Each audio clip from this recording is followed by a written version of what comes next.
This edition of Mac Voices is brought to you by Squarespace, the all-in-one platform that makes it fast and easy to create your own professional website or online portfolio. For a free trial and 20% off, go to squarespace.com and use the offer code MacVoices9. Welcome to the MacJury on Mac Voices. This is the home of truth, justice, and the Macintosh way. I'm Chuck Joyner. As we record this, folks, it is the evening of Apple's special event, their iPhone event, and I think everyone here on the panel is a little bit punchy, yours truly included. So I don't know what you're going to get, but it's going to be fun, I'm sure. Insightful, probably fun, definitely. Let's go around the table because we have an extra large MacJury, and I think you'll figure out a theme as we go here. First up, ladies first as always, Ms. Tonya Engst. Tonya, welcome. It's great to have you.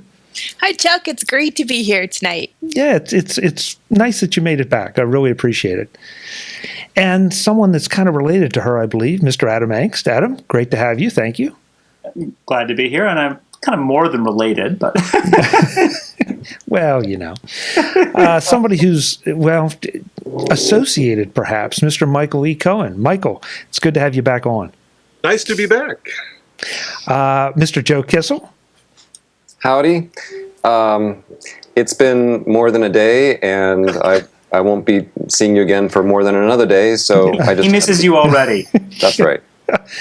And last but absolutely not least, and by now you've figured out this is pretty much the TidBITS Brain Trust, Mr. Josh Centers.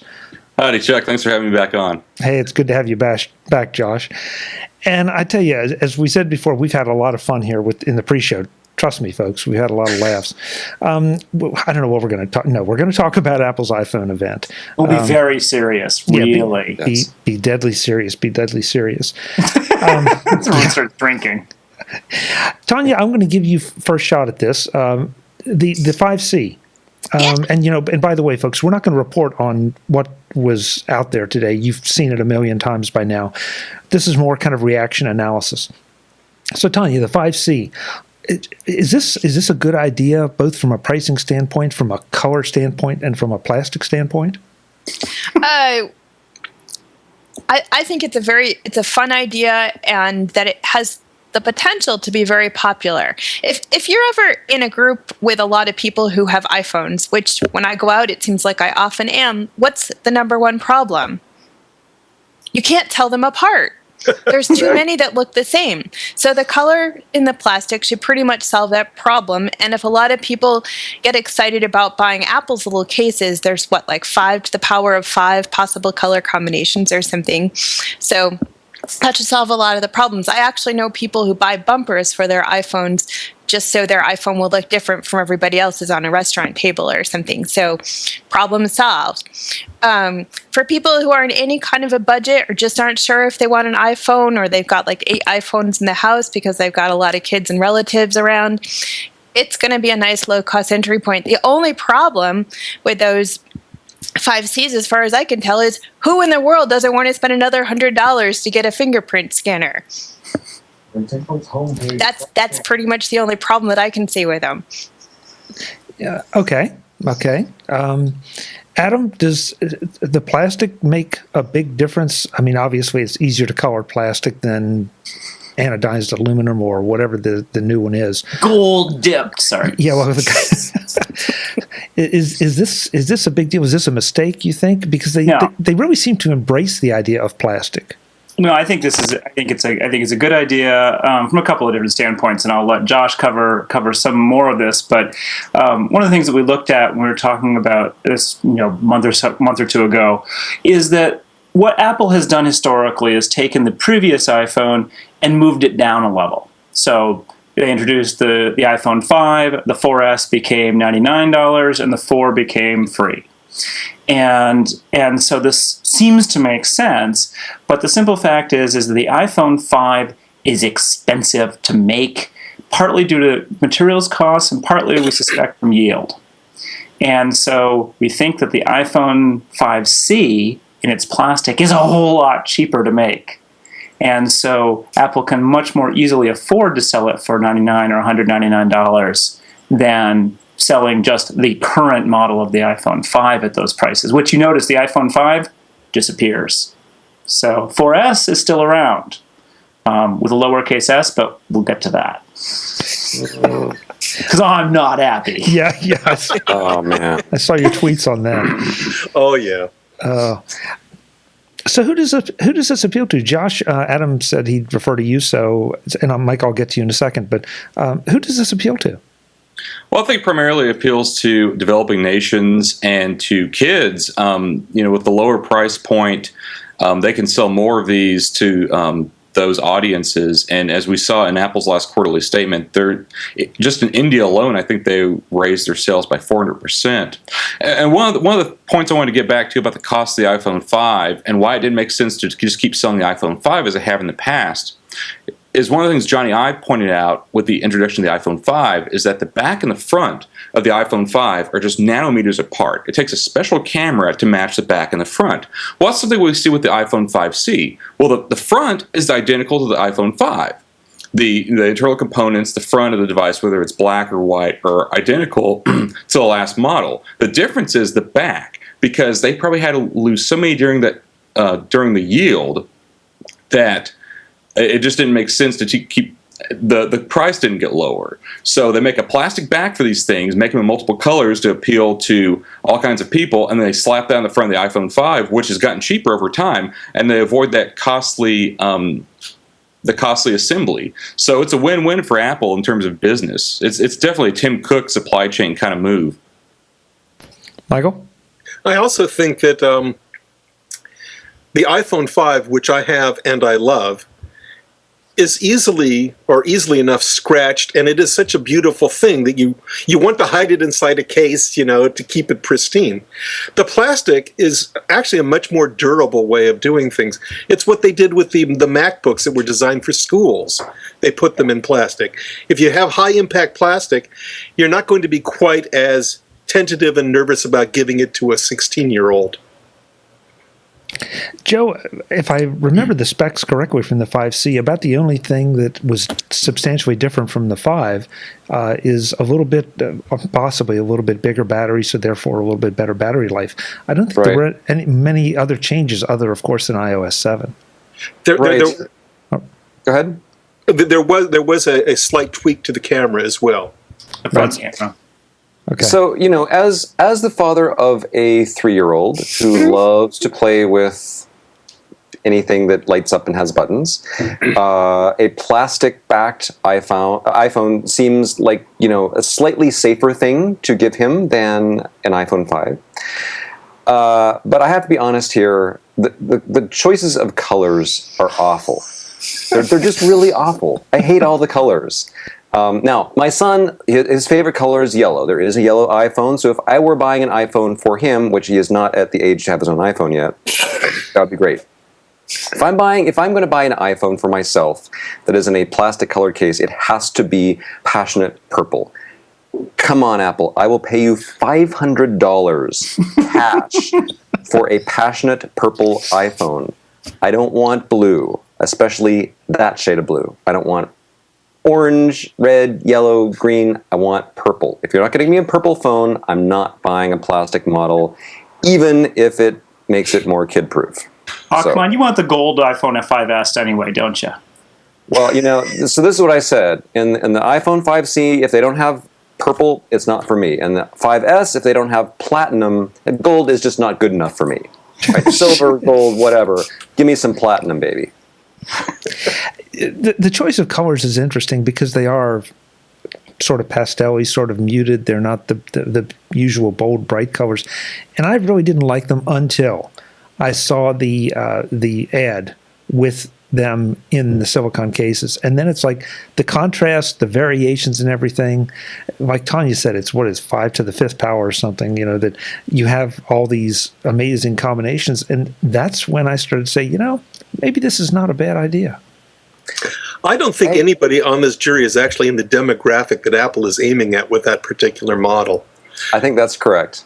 I think that's correct. I think that's right. Oh, sorry. Those new cases are awful, at least for the 5C. I'm old. If a phone isn't made out of Bakelite, I don't want it. I would buy that. I think I forget who says, someone on Twitter commented that because of the divots, where all the cutouts are, it's basically going to be a complete dirt magnet.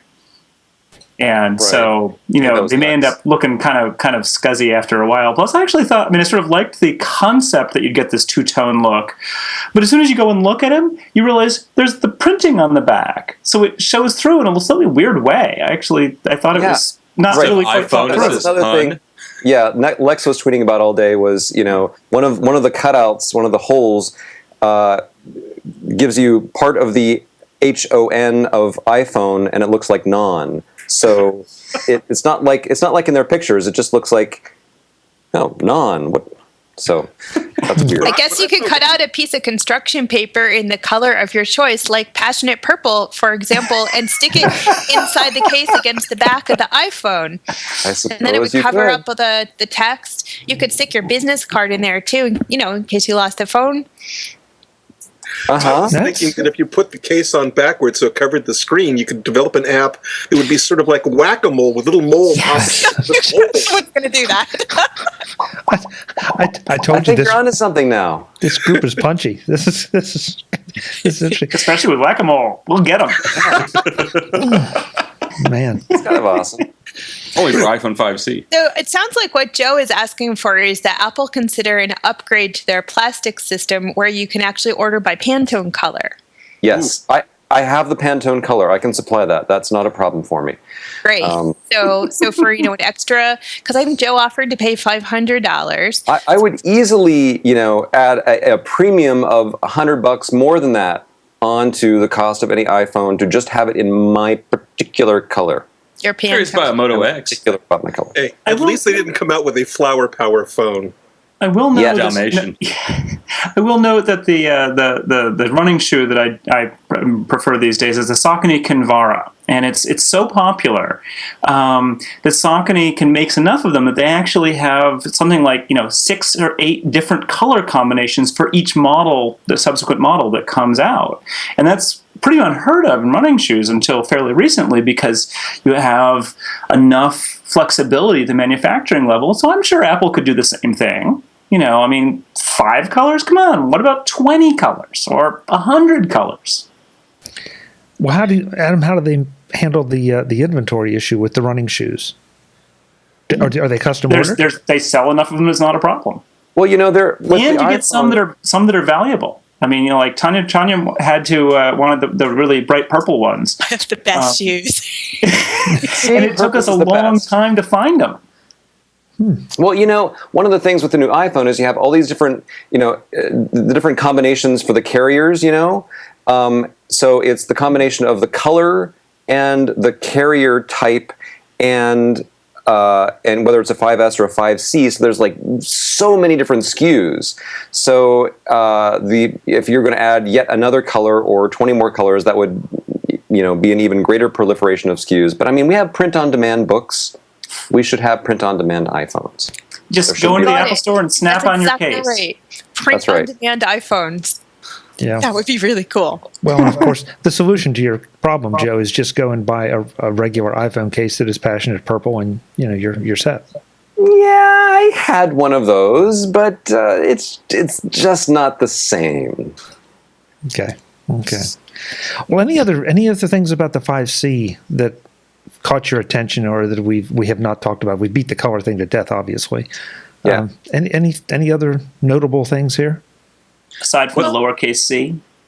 Yeah. Oh, well, do you want to get into that now? Aside from the copy editing problem, which we can come back to, I think the 5C just continues a trend that Apple started a while back where they're saying the iPhone is not just for wealthy people. Obviously you have to be wealthy enough to afford some kind of phone plan. It's not free like a paper notebook is free or could be very low cost. It still has a cost. But what I'm trying to say is it's clear that they're trying to make iPhones that a lot of people can afford and that will appeal to a lot of people. It's not like everyone has to either like white or black. There's just more phone diversity. And I think that's good. That's a good thing. So let's move to the 5S. Well, no, excuse me. Let's go back to the copy editing thing. Adam, you can kind of summarize this for those of us who don't copy edit. Well, we're watching the live blogs, the events, and everyone is talking about the 5C and the 5S, and they're capitalizing C and S because we had the iPhone 3G with a capital G, we had the iPhone 3GS with a capital S, we had the iPhone 4S with a capital S, and so, we were all thinking iPhone 5S with a capital S and iPhone 5C with a capital C, and then Apple's PR finally shows up, and they're lowercasing them. So now we have... So that is something, just by the way, that Adam could cope with pretty well. It's different, but it's new model. Not happy. So here's the thing that just broke it all down. They retroactively changed the 4S to lowercase. So it's now the iPhone 4 lowercase s. Now, think about the lot of us poor writers and editors. Suddenly, everything where we referred to the iPhone 4s or 5s in plural previously is now confusing. We don't know what we're referring to. You have to actually look at the date of an article to know whether or not iPhone 4 lowercase s is a plural or talking about I don't even know what it is, whether it's plural or singular in that case, and whether it's a 5, it has it's to be like plural or the new have one. an iPhone 4S or a 4S. It's like we need a whole nother kind of piece of punctuation, like a double apostrophe or something. How do you pluralize 5S? We had this whole conversation on Twitter. Is it iPhones 5S? You know? Yes. Is it iPhone 5S's? Like, And is it S apostrophe or S apostrophe S? It's like SS apostrophe S. I mean, like, it's bad enough that they have to do these things like the lowercase I, but if they're going to pick a convention, at least stick with it. And I need to look back. I think it was the 3GS, where in fact, I don't know if I was in any way personally responsible for this, but I threw a hissy fit when the iPhone 3GS came out because initially Apple had made it iPhone 3G space S. Right. And I was like, no, you cannot have an S standing by itself. It is not allowed. And only Superman can do that. And he doesn't have one at the end of something else. It's just... So it creates a wrapping problem just for people who might not think about this that much, but let's say you've got iPhone 3G, and then you hit the end of a line, so the S has to go down to the next line, and it's just ugly. It's ugly, horrible. And if people have time, they'll fix it so that doesn't happen. But on the web, it's not going to get fixed, and people are going to reflow their page, and it won't be fixed, and it's just bad. Someone is going to mention OS 10.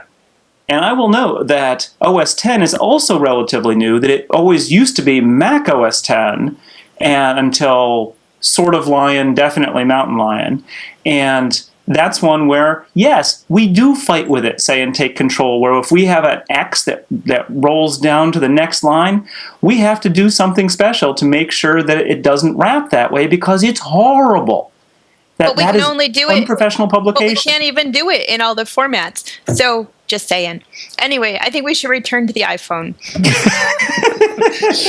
Yeah, this has been a little bit of a deep dive. But we won't buy them, we won't cover them unless Apple gets their nomenclature right. Well, Adam feels better. Dead to me. Yes. And don't even start with the Oxford comma. Oh, the 30-pin connector. 5, S. Eat shoots and leaves. Well, one last thing before we leave the 5C, and that is, Josh, I think you were the one that tweeted today that they are Crocs colors. Well, no, the new case for the 5C looks like Crocs because they have the holes in them. Oh, I missed that. I thought you were talking about the colors. Well, I that actually too, saw but- somebody had created a PNG with the 5 iPhones laid out, and then exactly the same colored Crocs below it in the picture. It was gorgeous. Oh, that contrast is delightful. All those clashing colors. Yeah. All right. Well, are you wearing Crocs now, Josh? No, actually, I'm barefoot. Okay. Still better than Crocs. Yeah. All right. Well, we'll get Mario Batali to talk about that. But anyway, No minimalist. let's move on to the 5S. Joe, does the 5S does the color selection there meet your needs? It's black is the new black. So no, sorry. What is it? Space gray or like Slate. whatever. Slate. God. It's fine. I can use a black or a white iPhone. I will not be buying a gold one. Sorry. The gold, I get that there are people out there that like gold. I just think gold in an iPhone is hideous, but whatever. As long as I don't have to have the gold, fine. And you can giggle at anyone you see who has one. Right.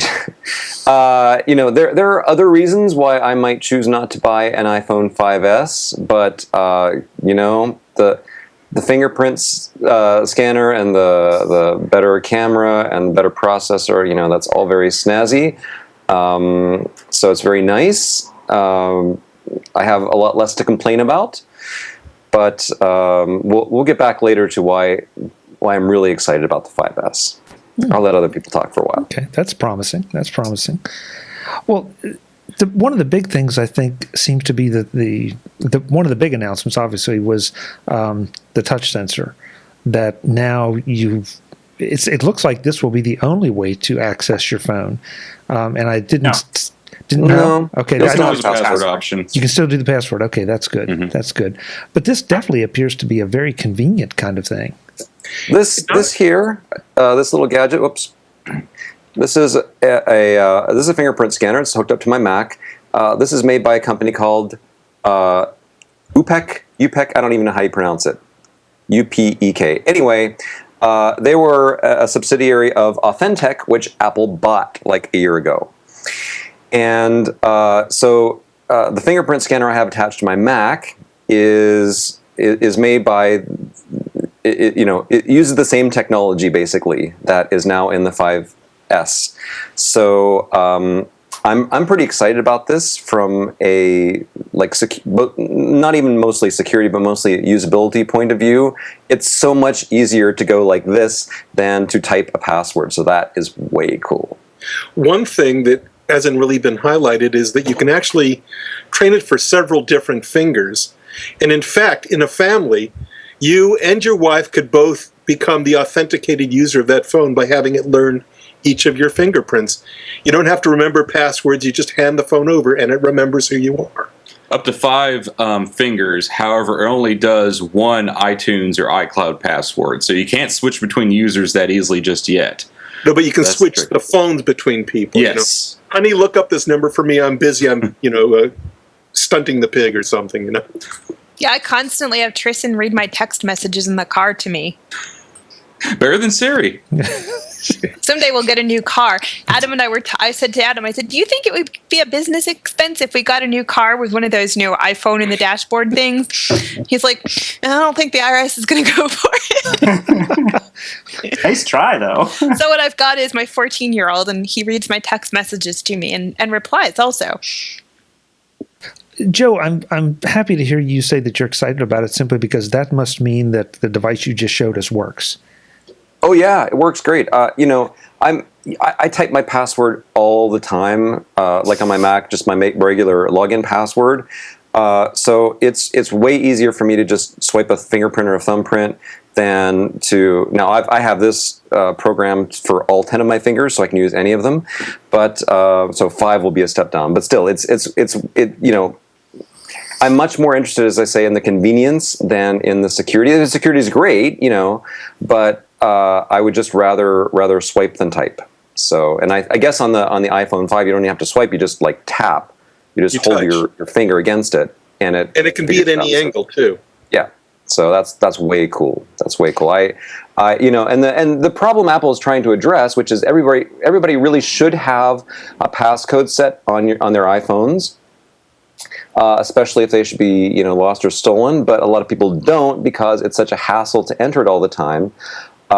It's not a hassle to tap the home button because that's what you're going to do anyway. So I think that's brilliant. It makes security a lot easier, and even if it didn't make you any more secure, it makes it more convenient. So I think that's way. I'm absolutely positive in the next 3 or 4 years that feature is going to migrate down through the entire iOS device family.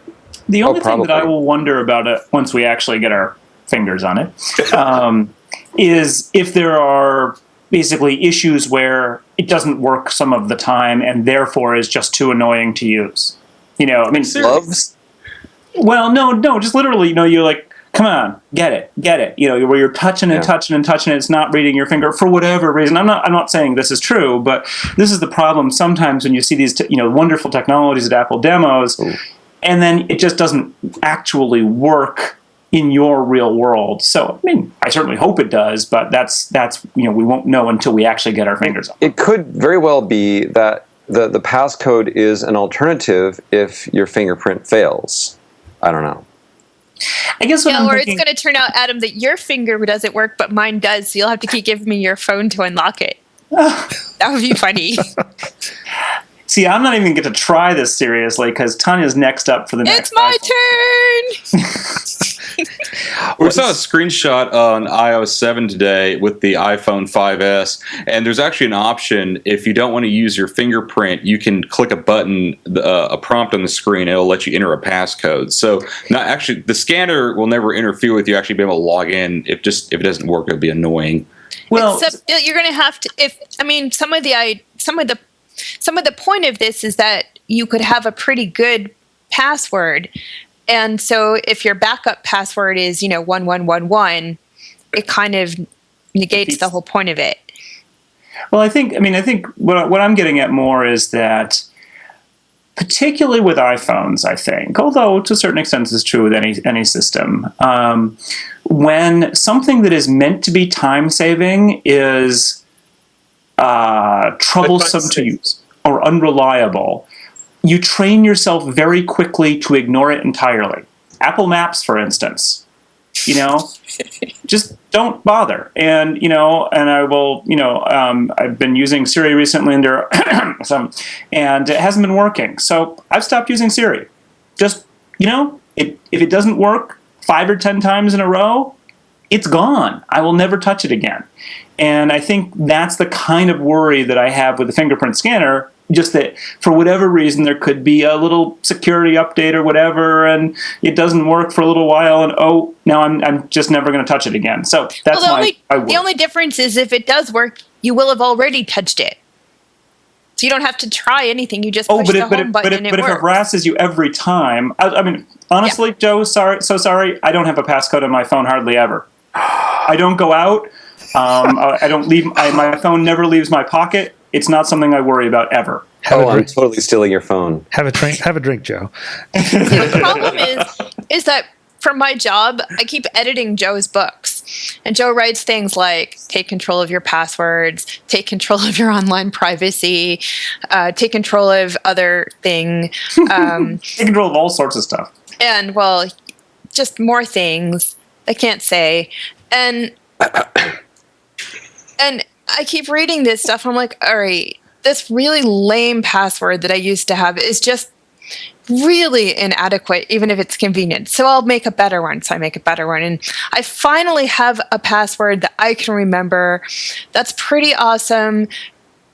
And even though I can remember it, it's one of those passwords Joe says that you're, supposed to remember. But I still have to type the thing. They complain about how people spend all their time looking at their smartphones and not interacting with normal people in the real world. They're not actually doing anything on their smartphones. They're typing their passwords. Uh-huh. So I think that the only way that normal people can hope to follow Joe's advice and not just spend all their time typing the 3 passwords they're absolutely supposed to remember is, they need help. We need help. So can I take that comment as justification that a new iPhone 5S is a valid business expense for me just because I've written all that stuff? Yes. Well, I guess also you're going to have to write about the new 5S and how to integrate that into your password scheme. So I think it's a no-brainer. Yeah, we'll all give you letters, Joe. Yeah. Okay. As your attorney, Joe, I say it's okay. Thank you. Josh, everything we're talking about here, this is one of the things that really kind of surprised me to see this, because this is, well, according to Joe, it's not completely untested technology, but this is a bit of a big risk, and especially after the Apple Maps fiasco. This thing had better work and work really well, or Apple's going to hear about it for years. Yeah, well, from what I've heard so far from the people who actually had their hands on it, which I sadly have not, but it seems to work really well and seems to be very fast. So this is something that's definitely in Apple's wheelhouse. They bought this company that specializes in this technology. Their wheelhouse is hardware. It's not with software. It's definitely not online services. A fingerprint scanner, yes, Apple can do well. A voice recognition system that looks up things on the internet, not so much. But yeah, I think this will be a big hit for Apple. Michael, how about the way that the fingerprint information is stored? It's stored just on the phone. According to the Apple, it's not backed up into the cloud. It's not backed up to your Mac. It's just one place. According to what I've seen, it's looking for certain strategic points in your fingerprint based upon the scan that it does, which is not a visual scan. It's a capacitance scan, so it's entirely different than what you would see if you took a photo of your fingerprint and held up to the phone. That wouldn't work at all. It actually has to be living flesh that has the right capacitance. But then the information is, I think, hashed in various ways and stored in a special place on the A7 chip. And that is simply used to authenticate, and it never goes anywhere other than that. So, yeah, it's not going to be in the cloud. It's not going to be attached to your passwords that anybody can hack into. I think they'd have to get into the physical chip itself to be able to get that information out. And that's actually really important, because getting into the physical chip means that you can't do what's called an offline attack, where you can bring significant computing power to bear, that you would have to basically be working on the device, on the specific device itself. Whereas, when you hear about a lot of these password cracks and whatnot, some companies' password files were stolen, and then they're running through computers which are, have a bunch of, GPUs, graphics processing units, are very good at certain high-speed algorithms, and so they can crack this stuff very, very, very quickly. But that's because they can get it off to those machines. If you have to work on the machine, much harder. There is a downside that was pointed out by a friend of ours on Twitter today, and that is you're coming back from your vacation in Guadalajara, and suddenly the people at the border want your password for your phone because they suspect you of something or other. Now, you don't have to tell people your password necessarily. They may have to beat it out of you with a rubber hose. But they can grab your hand and stick it on the phone. If you're using the fingerprint thing, that's a little bit harder to resist when you've got an angry Border Patrol agent or passport person or something like that. I don't think that's going to affect most of us. I think if you've got stuff on your phone that you don't want customs or Border Patrol to get, and you're going through Border Patrol, that would be a good time to disable the fingerprint option. Yeah, well, the funny thing is, you may not think you are, but they suspect you for whatever reason. That's the fine. problem. But if you've got nothing to hide, then let them in the phone, because they won't find Does it. anyone have Glenn Greenwald's number? We can call him and ask him. But the interesting thing about that scenario, though, is that unless they physically force you to put your finger on the phone, if they confiscate the phone, according to everything I'm hearing here, it doesn't do them any good, because even if they do try a brute force attack, I mean, let's hope that there's nobody in the border guard service that has the skills to dig into a chip. Well, let's look at it the other. You could just activate the phone with your pinky or your toe, and they wouldn't know to try your pinky or your toe. Awesome. Yeah, the NSA has a backdoor anyway, so it doesn't matter. Well, actually, speaking of the backdoors, though, Apple has said that they often cooperate with law enforcement on iPhone forensics and getting into iPhones. And while there's never been any details surrounding that. Boy, if it's more than a 4-digit passcode, and there are no, in fact, backdoors or anything along those lines, then there's going to be no getting in at all. All right, who here thinks that there is a backdoor? It's an American company. Of course there's a backdoor. Okay. Well, hopefully this will never apply to any of us. What you don't really understand is the chip is actually the NSA-7. They designed it. They grabbed it. That was good, Michael. That was good. And just when you said that, you froze. So, Chemtrails, ladies and gentlemen. We know that they're not actively watching us in real time. This is Skype. Come on. We actually do know that they're watching us in real time. Steve Ballmer is watching this now. They're probably By the way- transcribing us in real time. Nice shirt.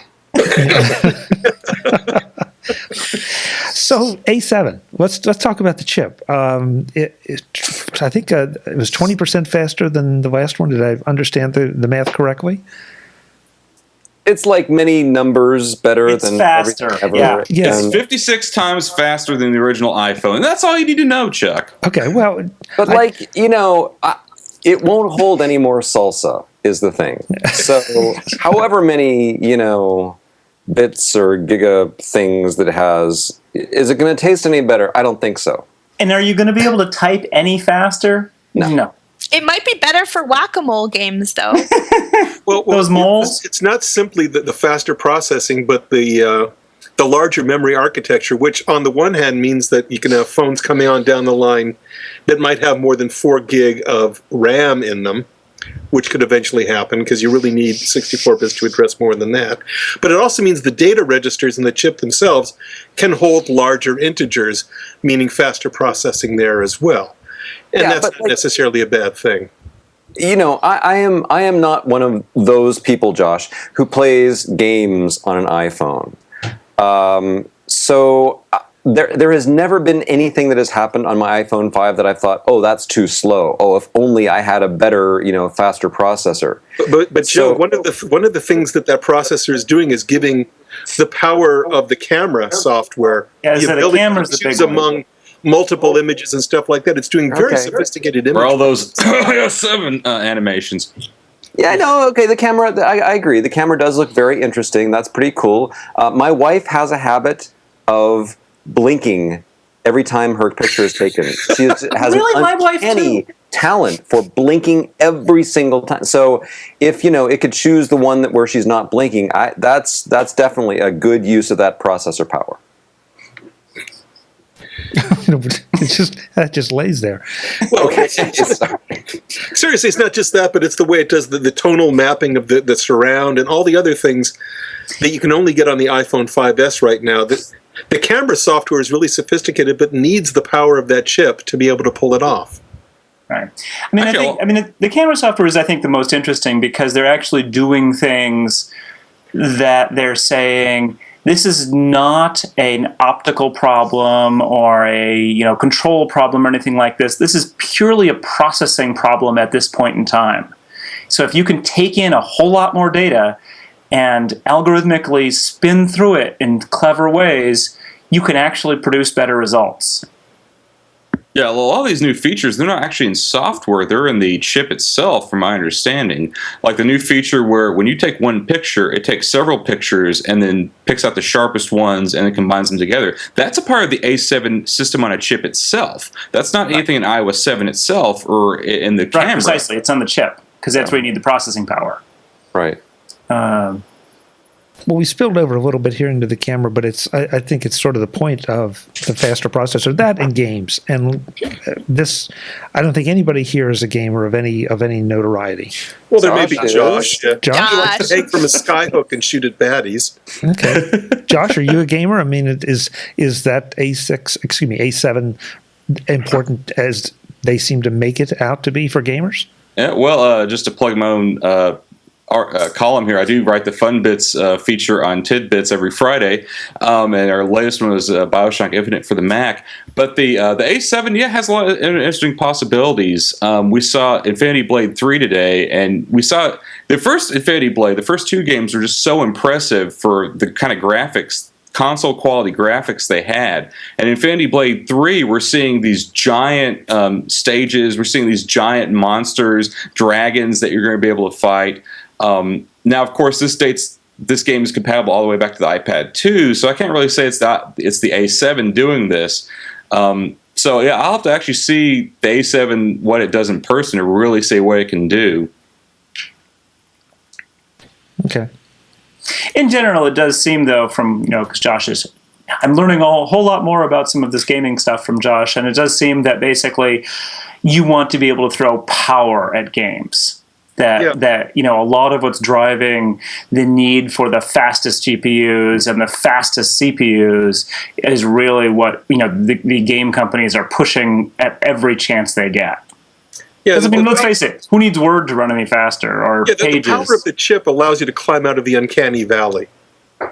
The way I play Sudoku, they better have some serious graphical. It's interesting you bring up Sudoku because look at letterpress and look at all the 3D graphics that game brings in. And with iOS 7 that we're going to see a lot of fairly simple word games that are going to feature parallax effects, 3D effects, layering. This stuff matters whether you play hardcore games or not. People, developers are going to integrate this kind of technology into these simple casual games.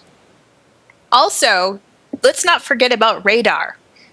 For the weather, if my radar map could come in faster or look cooler, that I'd be all over that. Well, I want to know, will this keep our conversations shorter? Because that's something I have a real problem with, especially with this gang. You know what I mean? And if it would speed up my conversations, that would be amazing. Conversation doubler. There is that 1.5x button. Right. Just tap the 1.5x button. So we already talked pretty fast as it is, really. Yeah. Where did I lose control? Long time ago, Chuck. Yeah, right as soon after as the you open intro. Skype. Yeah. So let's move to the camera and talk about some of the features, because this seems to be the thing that I mean, the thumbprint thing is cool, but the camera really. I talked to some camera enthusiasts earlier, and they're saying, if some of this stuff really works, like the two-tone flash, and Michael, I think you were the one that said, the multiple pictures and pick out the best one. These are things that the DSLR manufacturers have not done or thought to do, apparently. Our own Jeff Carlson was tweeting today that, he wishes, that his DSLR had that sort of smarts in it. It's pretty breathtaking, really. Well, I think this is kind of what I was saying before, is when you approach a problem from the perspective of a computer company, you see it as a processing problem, not as an optics problem or the form factor problem or any of those sort of the traditional things that camera companies would, for the most part, think about. I mean, if you look at the Lytro cameras, that funny box one, that's again thinking about photography from a processing standpoint much more so, where you're getting the data and then working on it later, because we got the processing power to do all sorts of really cool stuff right now. But the camera companies, for the most part, don't quite seem to have figured that out yet. One of the interesting things that Apple did is they kind of sidestepped the whole megapixel race, we don't need more pixels, we need better pixels. And so they've got an objective now where you've got larger pixels, meaning better color resolution, meaning less noise. Still the same resolution in your final image, but the final image will look better because it's got better input coming in. One thing that I would love to find out more about, there's a guy named Charles Moorer who's written about photography for TidBITS, mostly a few years ago, but he actually did some interesting articles comparing Bayer sensors and Foveon sensors. And the Bayer sensors are what we're used to. And Foveon sensors are quite different and are only in a very small number of cameras. But one of the points that he was making in those articles was that the Foveon sensors produced significantly better pictures with much smaller pixel counts, that it was sort of working a different way. And the megapixel race is really a little crazy. I mean, to be fair, it apparently takes fabulous pictures, but the Nokia Lumia 1020, I think it is, that's 42 megapixels. Yeah, some outrageous number like that. I mean, clearly they just chose 42 because it's the right number. They could have had any number at that point. So it's the answer. Life, the universe, and everything, Adam. Come on. Precisely.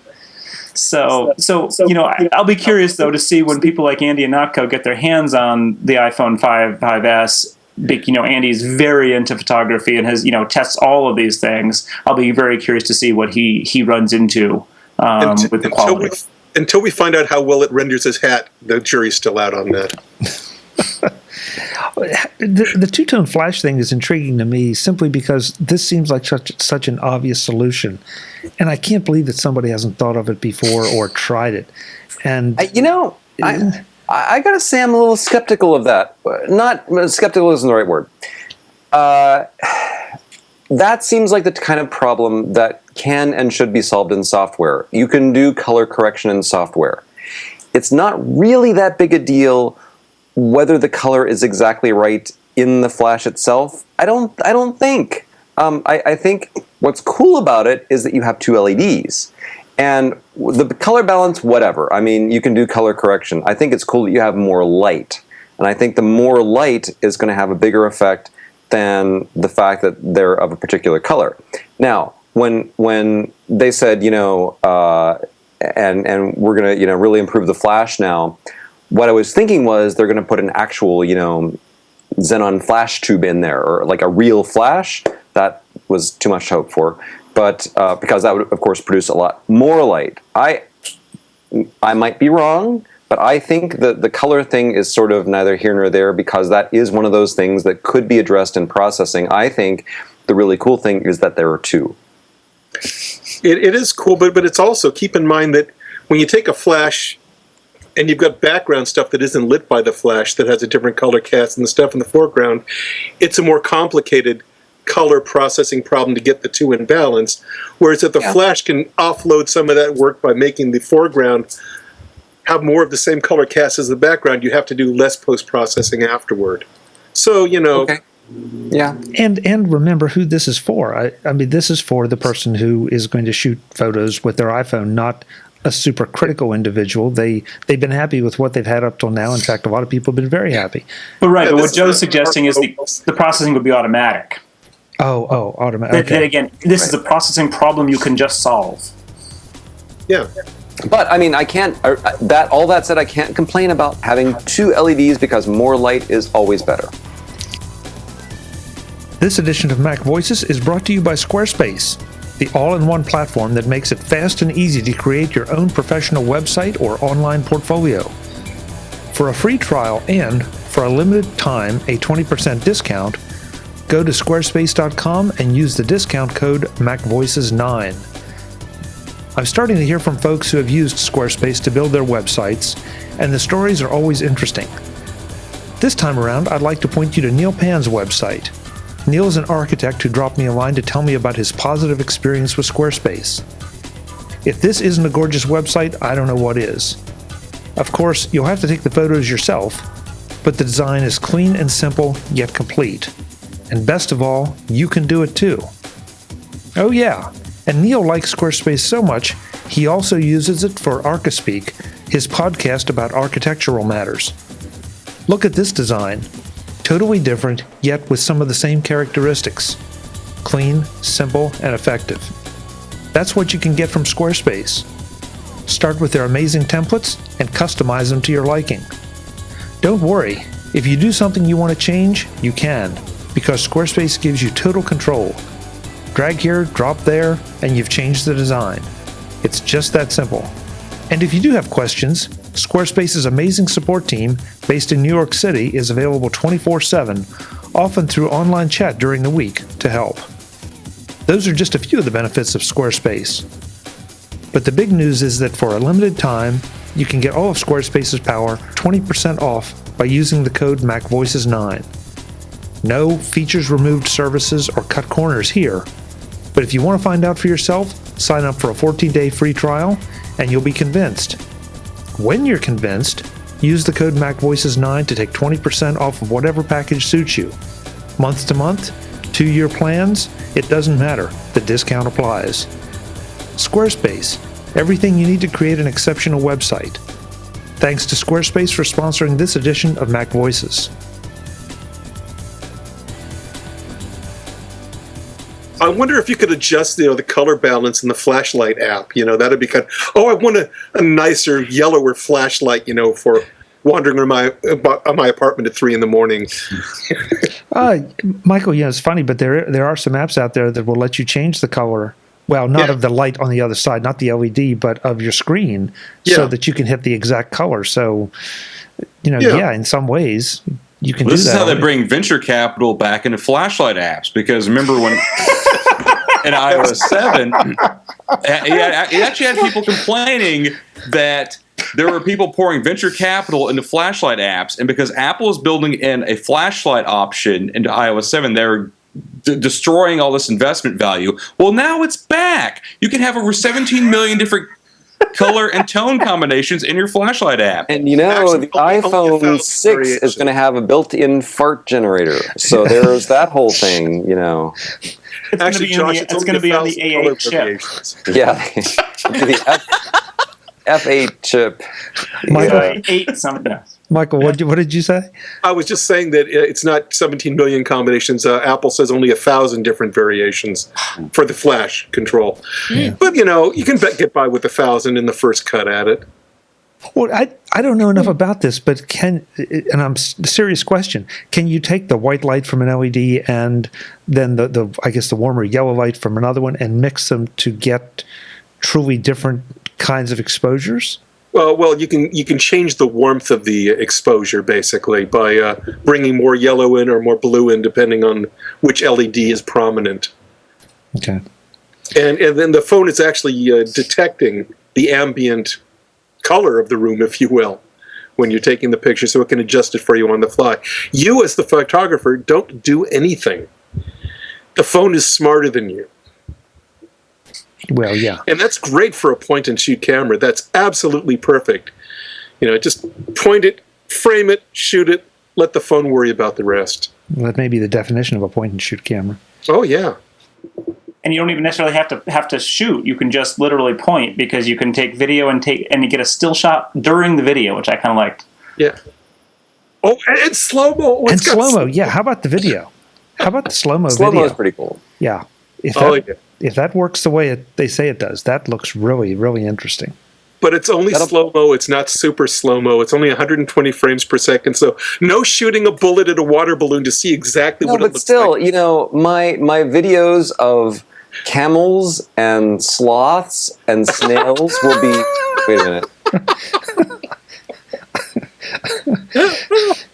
Well, I'm thinking of certain sports applications where this could be very useful and very interesting. Oh, yeah. And well beyond I don't know anything about sports. What, Joe? I don't know anything about sports. You know about sloths. No. Tonya, say something intelligent. Does the slow-mo appeal to you at all from a family standpoint, maybe? Well, won't it solve... Well, No, I got the answer nothing is no. intelligent to say, Chuck, about the slow-mo. Well, none of us have seen it yet. I'm So, sure what It's can a we say? gimmick. Let's be real. Come on, it's a gimmick. You think so, Adam? Are you actually going to think to activate it when you need to? Like, let's say someone's crossing, into the end zone. Are you actually going to think, oh, let me turn on the slow-mo feature on my iPhone. Let me just, no, you're never going to think of that. Well, I think it's a single tap is actually how they've implemented it, so you don't have to think so hard. But yeah. Regardless, the simple fact is that,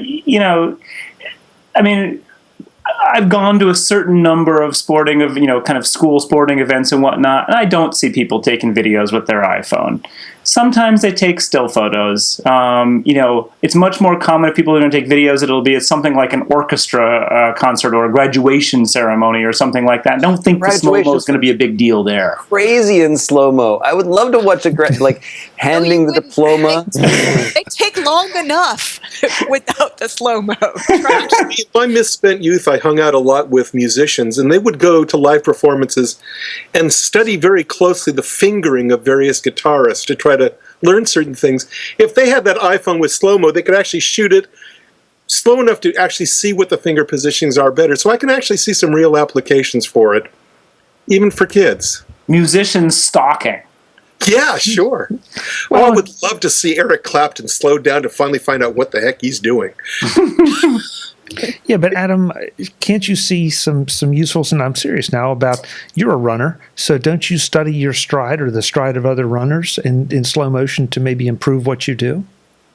Not in slow-mo. Well, actually, I have done that, but okay. So just to be clear, I've worked on my stride for several years, and the amount of time that I have spent videotaping in slow motion and looking at my stride. First of all, it's playing on a large screen TV, so I can adjust while I'm watching. Not having it on a phone is not helpful. And two, it's been minutes probably minutes of video over years of work. It's just one of those things where it's a gimmick. Yeah, I might use it for that, but am I gonna care? Am I gonna maybe even think about it? No, because what I would care about if I was doing that sort of thing is the frames. I would go frame by frame if I was actually doing that sort of thing. But it's nothing wrong with it. It's just not something that's going to get a lot of use. I mean, how many people are using iMovie every day still? It was a fad. I mean, people don't do big movies all the time anymore because it turned out it was a fad and no one really wanted to spend all that time editing video. But some people do. Not anymore, they don't. YouTube is full of videos. People Fine, but let's get on to the really important thing about today's announcements that nobody has talked about yet, which is the docks. There's ducks? Ducks. Yes, there are docks. Ducks. Here's Quack, a duck. quack, quack, ducks. Yes. Ducks. Ducks. It's It's a purple duck. Yeah, so Apple has brought back docks, and I'm really excited about this because I have wanted a dock for my iPhone 5 from day one. I had them for earlier iPhones, and the iPhone 5 is the same size and shape as the 5S. So even without upgrading my iPhone, I can get a dock for this computer and a dock for that computer. Very happy about docks. Quack, quack, quack. And ducks. Was that part of the announcement? I know it came out, but No, it wasn't, but we were doing research as we were writing up our articles and discovered that not only does it have a case that fits the 5 as well as the 5S, but a dock that fits the 5 and the looks 5S. really basic. Basically, it plugs into it's USB, it's Lightning and to USB, and there's a line out port for audio, and it's plastic. Yeah, I think. But not it's purple. just like the old iPhone docks, but new. But fits the 5 and 5S. all right. So how about one other thing I want to make sure we hit, and that is the the M7 chip. Yes. Is this exciting? Is this a gimmick? Is this a precursor to the iWatch? Anybody have any strong feelings about the usefulness of this? Well, one of the things it does is actually improve battery life.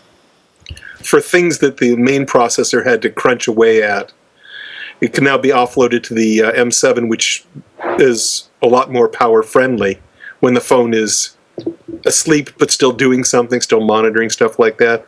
So that in itself, for people who are using those sorts of applications where you're walking and it's measuring your walking and stuff like that, yeah, that's a big deal. It's one of those big deals that doesn't call attention to itself, but your phone will behave a little better because of it. An interesting aspect of the M7 is that it can tell when you're walking and when you're driving. So think about that in terms of turn-by-turn directions. It can actually tell when you park your car, get out, and start walking. That could be a killer feature. Hopefully not. Hopefully it would be much safer than that. Oh, yeah. Get out of your car and someone runs into you. So, no, I think Michael's right that basically it's not that exciting or interesting at the moment, but it's one of those low-level technologies that it provides an interesting foundation where developers could say, I wonder if I could do this, and suddenly the M7 makes that possible. And so I think we will not actually see, possibly for a few months yet, apps that actually do interesting things with the M7. But and keep in mind, of course, they'll only be working on the iPhone 5S. So you're going to be, as a developer, you're going to have to be careful about limiting your audience. But nonetheless, I think over time we'll see interesting stuff happening there. Well, speaking of apps, go ahead. One thing that we do need to talk about briefly before we all depart is iWorks and iPhoto and iMovie and what Apple's doing with those apps, because that is kind of interesting. They're free! You're killing me, Larry! Sort of free. Yeah. They're sort of free. Yeah. They're free, after September 1st? No, free for purchasers of new iPhones, basically. New iPhones, new iPads, new iPod Touches. Yeah. So you get $40 worth of Apple apps for free. So that's nice. Are they? How do you all view them? Are they? I know how I view them, but are they useful apps in your minds? Not for what I do, because I have used the Keynote app for iOS productively. The other ones, not really. The best one is GarageBand, and it's not included in this deal. That still will cost you $5. Yeah. Wow. It struck me as sort of an interesting move in the fact that they have sort of seemingly increased the value of an iOS device by $40 with this, but at the same time, if you want to do writing or presentations or spreadsheets on an iPad or an iPhone, they're not terrible, but they're also just not as good as a Mac, even the Mac versions a lot of the time. So it's hard to get too excited about that. I'm sure there's plenty of developers out there who are particularly upset about having to compete with free at Apple now. Yeah. And I think, you've also got all of these iPads flying into schools, and if schools are buying new iPads that come free with that suite, that's a sweet deal. Ouch. Yes, but true.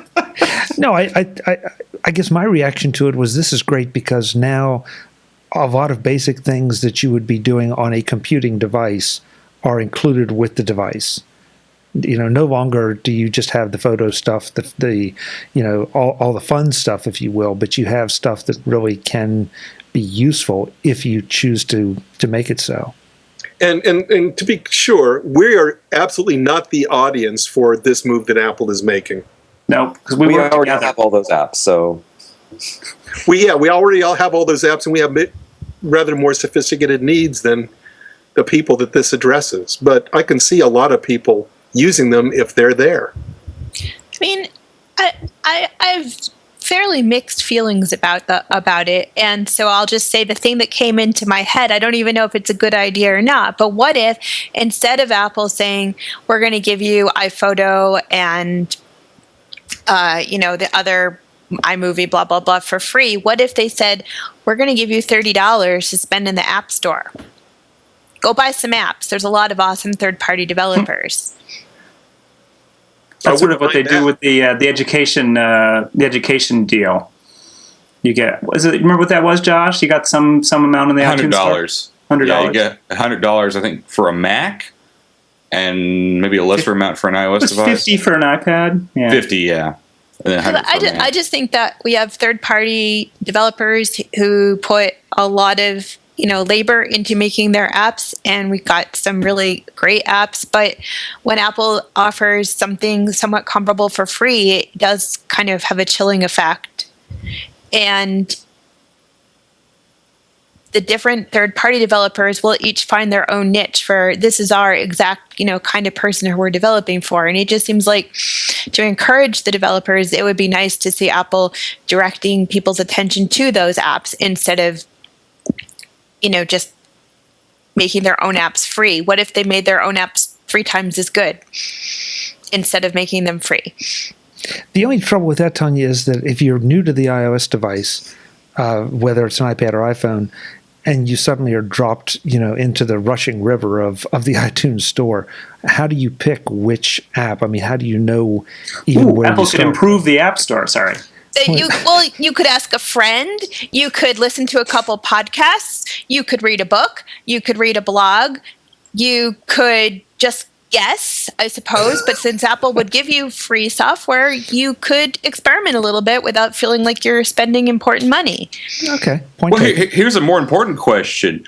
Are they actually going to update these iWork apps? Because new device purchasers are going to have iOS 7, and they're going to download these iWork apps, iPhoto, and they're going to look ancient.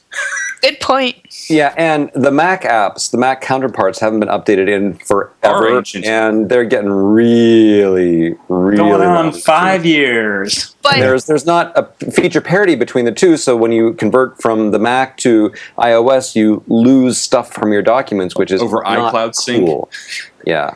So, but one thing that was said was that all these apps have been reworked for 64-bit architecture.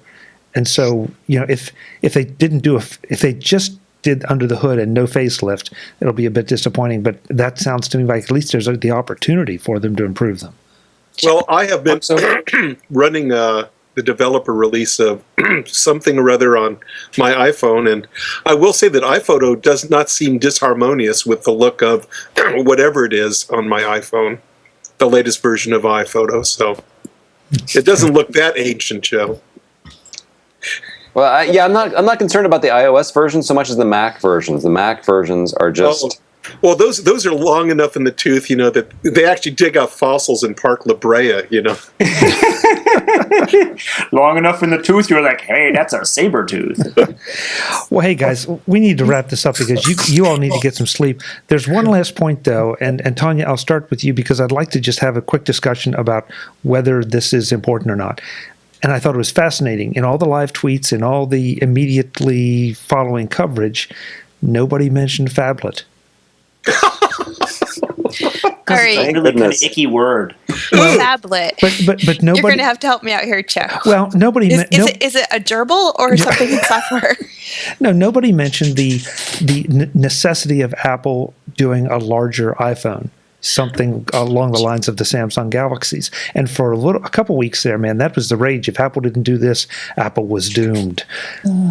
Anyway. We had way a too much conversation stuff, Chuck. at the breakfast table about how if I had to upgrade to a 5S sized iPhone, it was going to fit in my pants pockets even worse than my 4S does now. So I think for everyone who wants a bigger one, there's probably someone who wants a smaller one. But I can't get too exercised about it, I guess. And anybody think this was a huge mistake? So here's the thing. Adam?